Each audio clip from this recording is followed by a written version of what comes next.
ప్రేమానంద్ మహారాజ్ అని ఒకరున్నారు ఇప్పుడు. వారు చాలా ఆ యొక్క రాధా ఉపాసన చేసేటువంటి మహాత్ములు. అట్లానే మనకి బరిసాన ప్రాంతంలో రమేష్ బాబాజీ అని ఉన్నారు.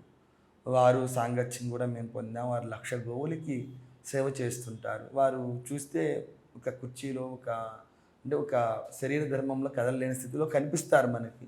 కానీ వారు అలా ఉండి అన్ని గోసేవలు చేస్తున్నారు. అంటే రాధమ్మ అనుగ్రహం. అట్లానే మనకి ఇంకా ముల్కీ పీఠం అని ఉంటుంది. ఇంక తర్వాత మనకి యొక్క తటియా స్థలం అని ఉంటుంది. త్రిశూల బాబాజీ అని ఉన్నారు. చాలామంది బయటికి అసలు వారు ఇష్టపడరండి. ఈ యొక్క బాహ్యంలో మేము మా యొక్క ఇంత భక్తులు అని మేము అందరికీ తెలియాలనే భావన కూడా వాళ్ళకి ఉండదు. అలా చాలామంది మహాత్ములు అక్కడ ఉన్నారు. మేము కొంతమంది అనుగ్రహం పొందుతున్నాం. ఇప్పుడు ప్రేమానంద బాబాజీని వారికే కదా కిడ్నీలు ప్రేమానంద్ మహారాజ్జీ 2 కిడ్నీలు, ఒక కిడ్నీ కాదు, 2 కిడ్నీలు ఫెయిల్యూర్. ఇంకా మీరు బాబాజీ ఇంతకన్నా ఎక్కువ ఇంతకన్నా మీ లైఫ్ టైం ఉండదు అని చెప్పిన డాక్టర్లు ఇప్పటికి 4-3 ఎక్స్పైర్ అయిపోయారు.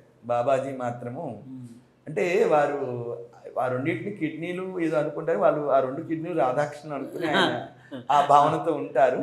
మేము బాబాజీతో మేము స్వానుభవం పొందింది. వారు ఎంత స్వచ్ఛమైన హృదయము అంటే వారి నవ్వు వినడానికి నేను వీడియో చూస్తూ ఉంటా. వారి అంటే అది ఆ పవిత్రత ఆ ఉపాసన వల్ల రావాలి తప్ప మనం ఎలా నవ్వితే వస్తుందనేది కాదండి.